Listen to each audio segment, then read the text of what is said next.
Spicy veg பணியாரம் செய்யறதுக்கு ஒரு medium size onion, 3 பச்சை மிளகா, கருவேப்பிலை, கொத்தமல்லி பொடிசாக நறுக்கிக்கோங்க. ஒரு பாதி கேரட்டை துருவி எடுத்துக்கோங்க. ஒரு சின்ன கேப்சிகமை பொடிசாக நறுக்கி எடுத்துக்கோங்க. ஒரு பேனில் எண்ணெய் ஊற்றிக்கோங்க. எண்ணெய் சூடான உடனே கடுகு சேர்த்துக்கோங்க. கடுகு பொரிஞ்ச உடனே உளுத்தம்பருப்பு சேர்த்துக்கோங்க. உளுத்தம்பருப்பு செவந்த உடனே கடலைப்பருப்பு சேர்த்துக்கோங்க.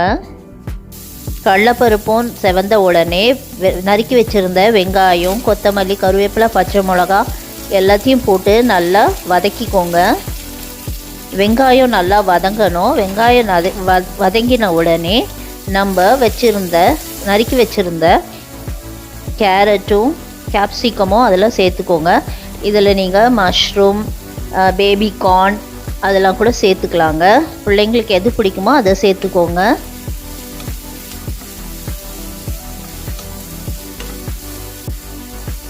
நம்ம இப்போது இதை வதக்கி வச்சுருந்த வெஜிடபிள்ஸோட கொஞ்சம் உப்பும் சேர்த்து வதக்கி விட்டுட்டு வேக வச்சுட்டு அதை நம்ம தனியாக ஆற வச்சு எடுத்துப்போம்.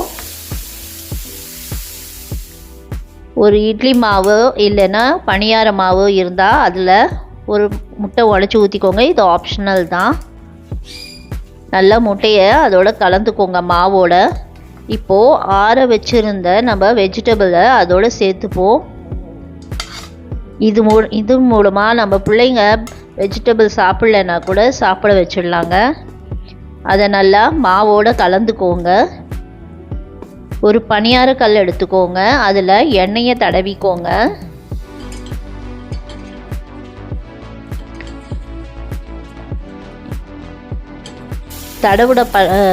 அதில் நம்ம கலக்கி வச்சுருந்த மாவை ஒவ்வொரு குழியில் ஊற்றிட்டு மூடி வச்சு ஒரு 5 நிமிஷம் கழித்து அதை திருப்பி போட்டுக்கோங்க.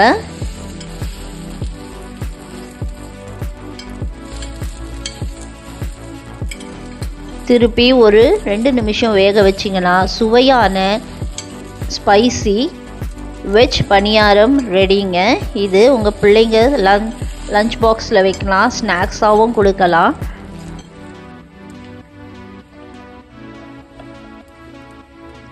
நைட்டே நீங்கள் இந்த பணியார மசாலாவை வெஜிடபிள் மசாலாவை ரெடி பண்ணிவிட்டு காலையில் டக்குன்னு இந்த மாவோட சேர்த்து நீங்கள் இந்த மசாலா பணியாரத்தை சுட்டு கொடுக்கலாம்.